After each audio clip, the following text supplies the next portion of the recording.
कि आज सच्चाई सदन में आनी चाहिए, सच्चाई पहलगाम की आनी चाहिए, सच्चाई ऑपरेशन सिंदूर की आनी चाहिए, सच्चाई विदेश नीति की आनी चाहिए। और यही आज हमने सूचना का जो युद्ध की जो बात हम कर रहे हैं, वो आज हमने आदरणीय राजनाथ सिंह के भाषण में सुना।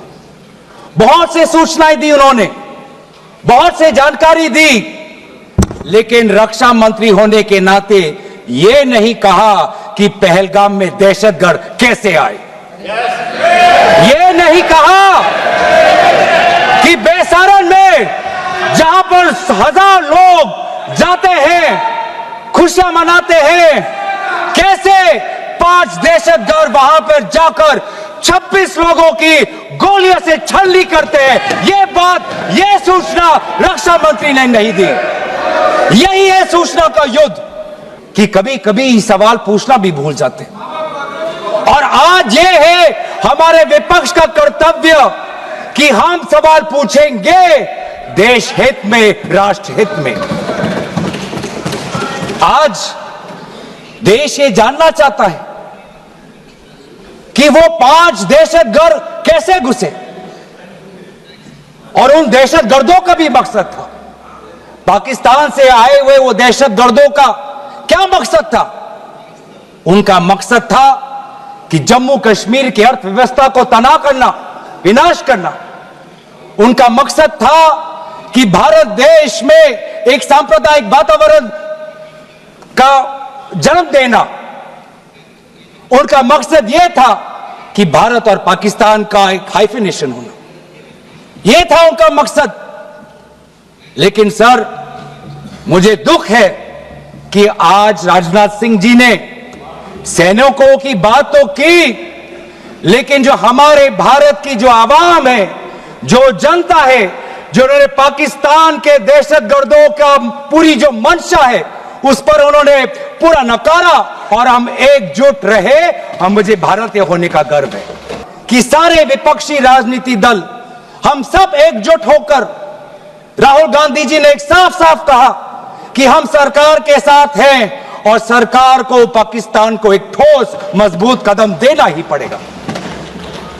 लेकिन देश ये भी जानना चाहता है, वे 26 लोग जो जिनके परिवारों में आज कोई गुजर गया, वे ये भी जानना चाहता है कि 100 दिन गुजर गए और वे 5 दहशतगर्दियों को यह सरकार पकड़ नहीं पाई।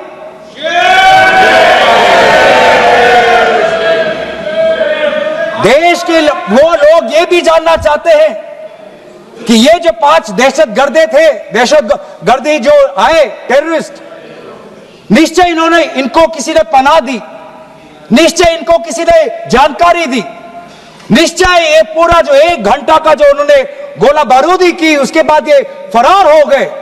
उनको फरार होने में भी किसी ने उनकी मदद की, और आज भी ये 100 दिन हो गए और सरकार के पास कोई जवाब नहीं। आज आपके पास ड्रोन है, आपके पास पेगासस है, आपके पास सैटेलाइट है, वहां पे सीआरपीएफ है, वहां पे बीएसएफ है, वहां पे सीआईएसएफ है, वहां पे आदरणीय गृह मंत्री कुछ दिन पहले ही गए थे पूरा रिव्यू लेने के लिए, और आप किसी को पकड़ नहीं पाए। ये कैसी है, ये कैसा बंदोबस्त? आपने कहा कि आर्टिकल 370 के चले जाने के बाद जम्मू कश्मीर सेफ है, जम्मू कश्मीर में आइए। लोग आए, लोगों ने अपने आप को सुरक्षित महसूस किया, लेकिन बेसारन में देखा कि कितने वो निहत्थे थे, कितने वो असहाय थे, कि लगभग 1 घंटा लगा एक एम्बुलेंस उनके पास पहुंचने के लिए। पुलिस पर अगर आर्मी भी आई तो चल के आई। और सर, मैं वो नजारा भूल नहीं सकता, एक मां और एक बेटी चल के नीचे आ रही थी। एक भारत के सिपाही को देखा और सिपाही को देखकर वो रो पड़े, खुशी से नहीं, डर से, क्योंकि उनको लगा कि वे दहशतगर्द जिन्होंने सिपाहियों का यूनिफॉर्म पहनकर वहां पर लोगों को मारा, आज वही दहशतगर्द आज पहाड़ के नीचे उनका इंतजार कर।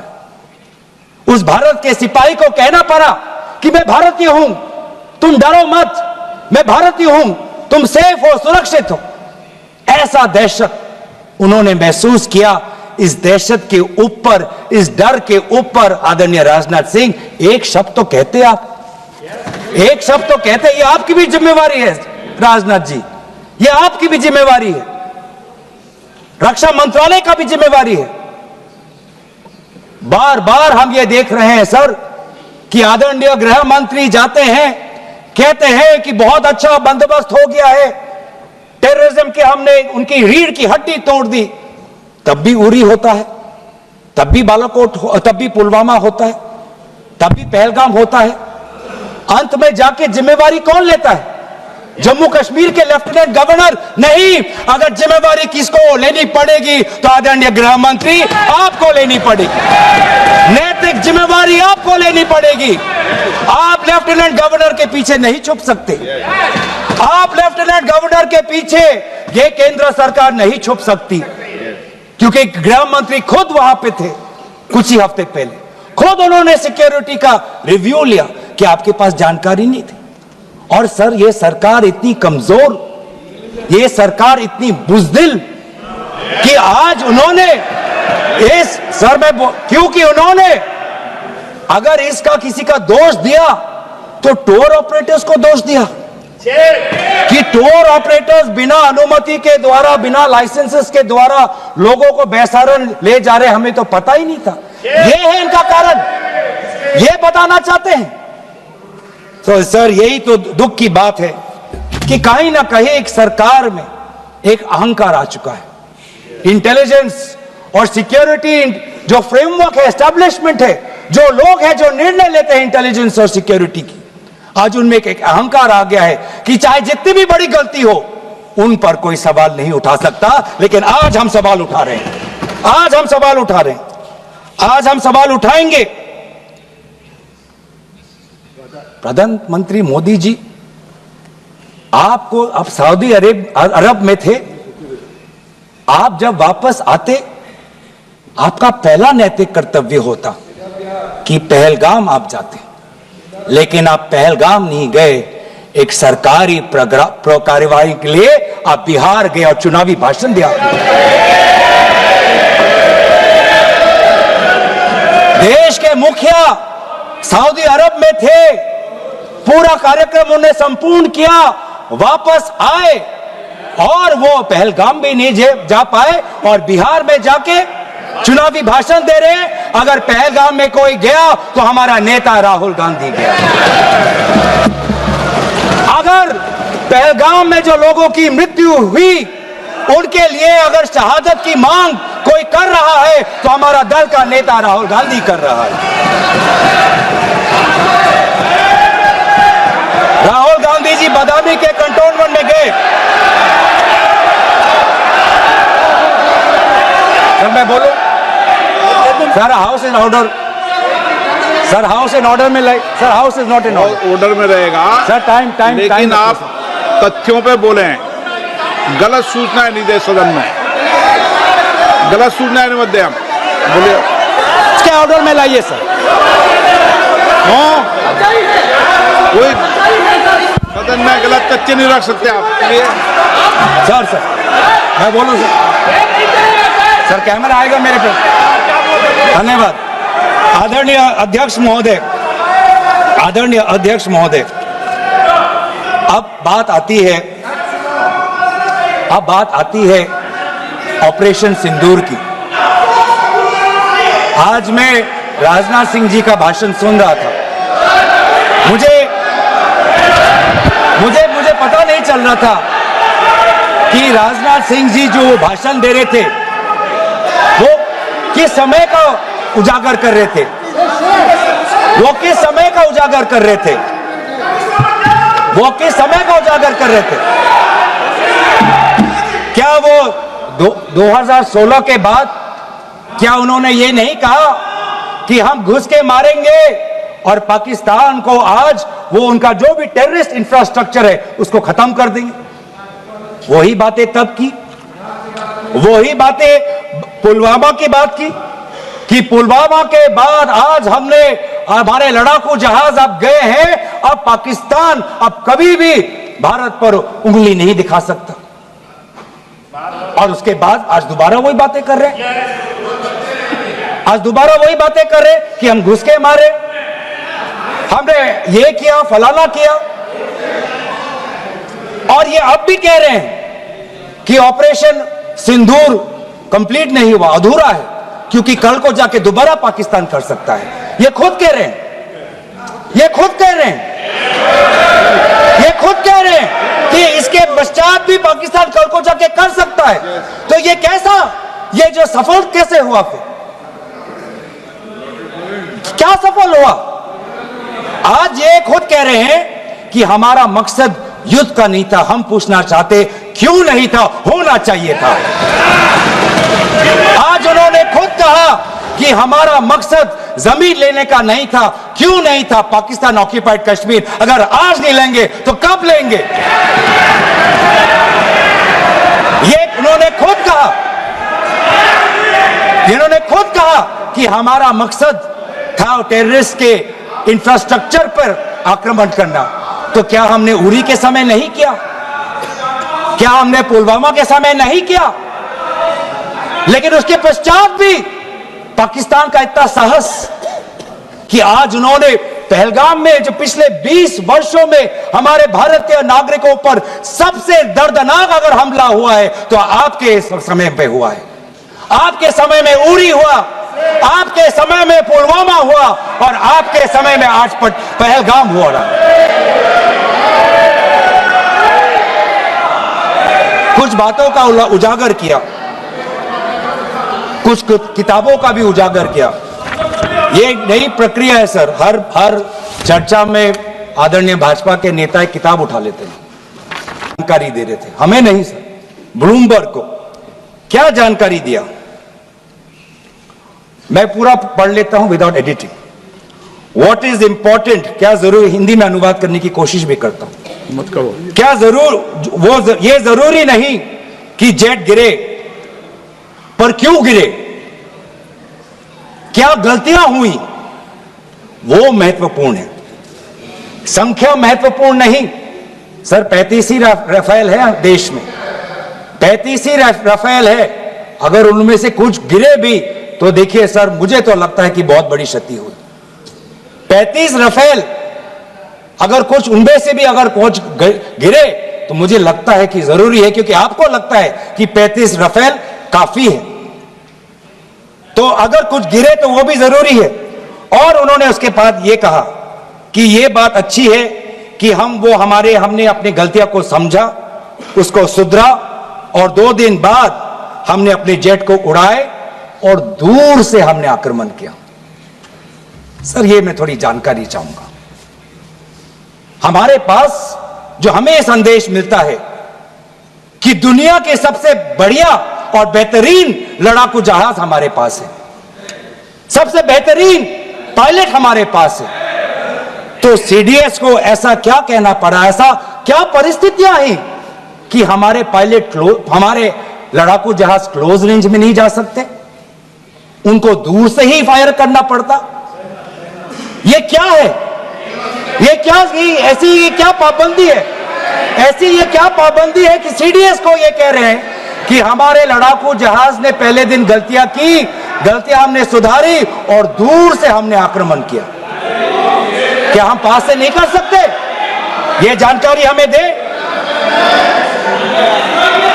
हम ये जानना चाहते हैं कि lieutenant general Rahul R Singh ने सदन के अंदर नहीं, सांसदों को नहीं, राजनीतिक दलों के फ्लोर लीडर्स को नहीं, फिक्की में जाके कहा, क्या कहा उसका भी मैं हिंदी में अनुवाद करता हूं कि पाकिस्तान तो सिर्फ फ्रंट पे था और पाकिस्तान के पीछे चाइना उनके पूरी तरीके से समर्थन कर रहा है। ऐसी कोई आश्चर्य की बात नहीं होनी चाहिए, क्योंकि पिछले 5 वर्षों में लगभग 80% मिलिट्री हार्डवेयर पाकिस्तान को सिर्फ पूरा चाइना से मिल रहा है। तो सर मैं आज पूछना चाहूंगा आदरणीय राजनाथ सिंह जी से, जो सरकार चीन को लाल आंख दिखाने की बात करती है, एक बार भी आपने चीन का उजागर अपने भाषण में क्यों नहीं किया? आर्मी कर रही है, आर्मी के कह रही है, आर्मी कहती है कि आज कि सिर्फ चीन और पाकिस्तान का ये 2 फ्रंट नहीं, अब 3 फ्रंट का भी हो सकता है, कन्वर्जेंस हो सकता है चीन, पाकिस्तान और बांग्लादेश को लेकर। लेकिन मैं सरकार को याद दिलाना चाहूंगा कि ये जो 2 फ्रंट की जो बात थी, इस बात की शुरुआत किसने की थी? इस बात की चेतावनी किसने दी थी? इस बात की चेतावनी इसी सदन में हमारे दल के नेता राहुल गांधी जी ने दी थी। और यही हम जानना चाहते हैं, यही हम जानना चाहते हैं कि आज जो युद्ध हुआ, इसमें पाकिस्तान को चीन से कितना समर्थन मिल रहा है। हम सेना से नहीं, आज हम आदरणीय राजनाथ सिंह जी से और प्रधानमंत्री मोदी जी से जानना चाहते हैं।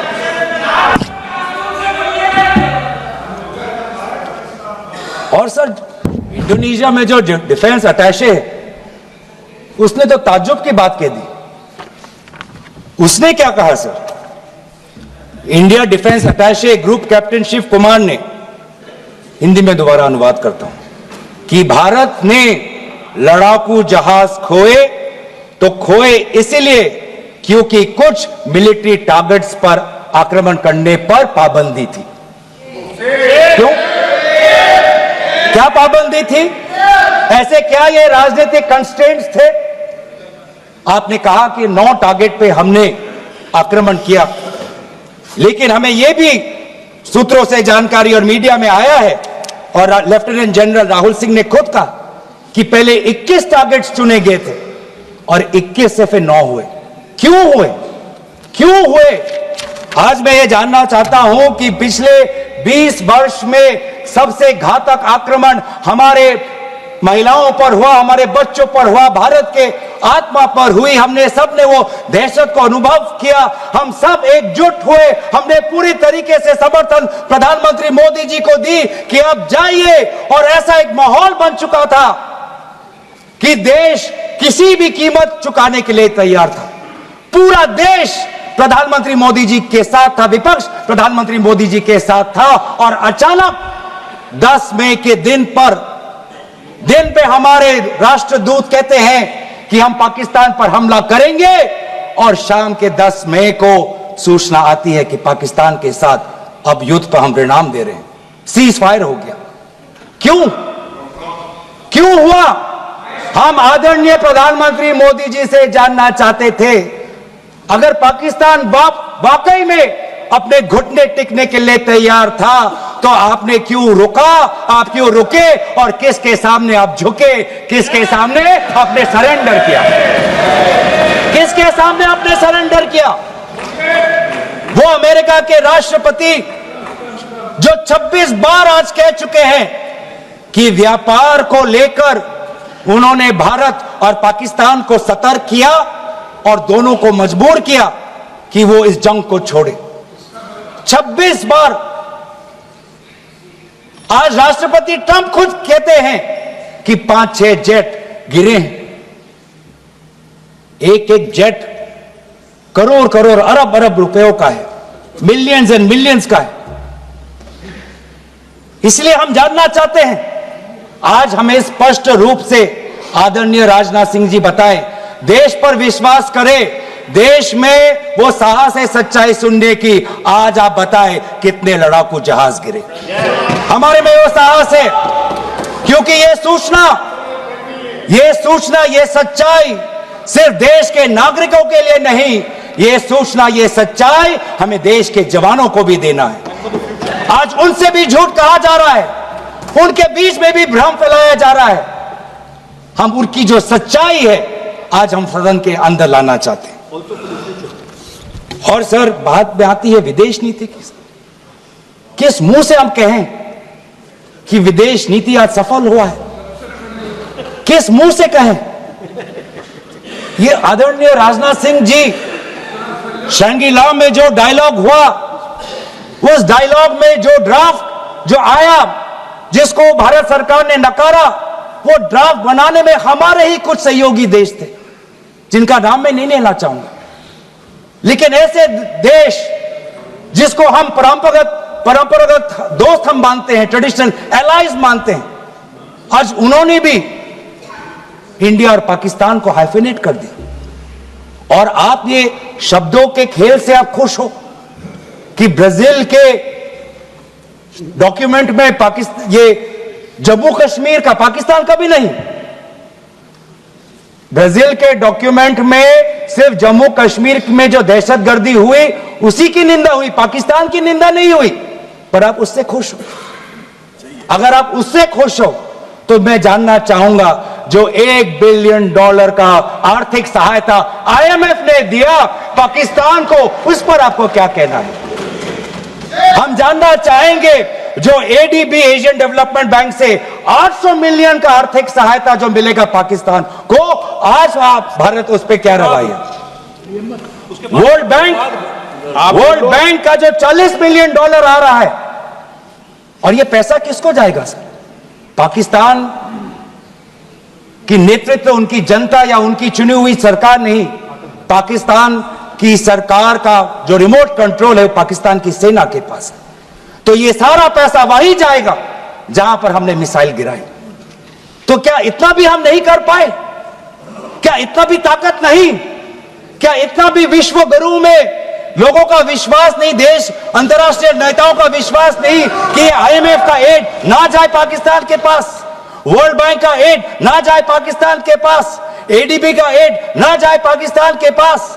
आप में इतना भी ताकत नहीं कि एक देश ने पाकिस्तान को टेरर स्टेट का दर्जा नहीं दिया? एक देश ने आज FATF financial action task force में, जिससे बहुत नियंत्रण पाकिस्तान पे पड़ती थी, आज उससे वो 2022 में निकल आई ग्रे लिस्ट में, क्या वो डालेंगे? तो इसीलिए आज हम ये मांग करते हैं कि सरकार अब डरिए मत, सच्चाई से डरिए मत। उस दिन भी देश सरकार के साथ दहशतगर्दी के खिलाफ खड़ा था, विपक्षी दल सरकार के साथ खड़े हैं, और आज भी दहशतगर्दी के खिलाफ सच्चाई के पक्ष में देश और विपक्ष आज सरकार के साथ। आप हमें अपना दुश्मन ना समझे, हम सरकार के दुश्मन नहीं हैं, हम अपने देश के पक्ष में बोल रहे हैं, जवानों के पक्ष में बोल रहे हैं। पर आप हमें कृपया सच्चाई देने का हमें वो सम्मान दीजिए। सच्चाई सुनने का अधिकार हमारा है, और जितने बार आप झूठ और भ्रम फैलाएंगे, हम उतनी बार आपको पूछते जाएंगे कि आपने क्या किया। और इसीलिए आज मैं खड़ा हूं, अपेक्षा बहुत की थी कि पहलगाम का उजागर होगा, आदरणीय गृह मंत्री नैतिक जिम्मेवारी लेंगे, राष्ट्रीय सुरक्षा सलाहकार नैतिक जिम्मेवारी लेंगे, और प्रधानमंत्री मोदी जी कहेंगे क्यों उन्होंने ऑपरेशन सिंदूर जो अंतिम अंजाम था, हमें तो मीडिया में सुनते हुए ऐसा लगा कि हम कराची में उठेंगे। मीडिया में हमारे भारत की मीडिया जो जिनको सूचना आपसी मिलती है, उनका सुनने में लगा कि आज तो हम फतह करके ही रहेंगे, लेकिन पता चला कि नहीं, कहीं ना कहीं हमारे पैर डगमगा गए, और जो अंतिम परिणाम था उससे पीछे हम हट गए। हमें पीछे नहीं हटना, हमें आगे बढ़ना है, सच्चाई के साथ, लोकतंत्र के पक्ष में। इन्हीं बातों के साथ मैं अपना पक्ष समाप्त करता हूं। धन्यवाद। जय हिंद।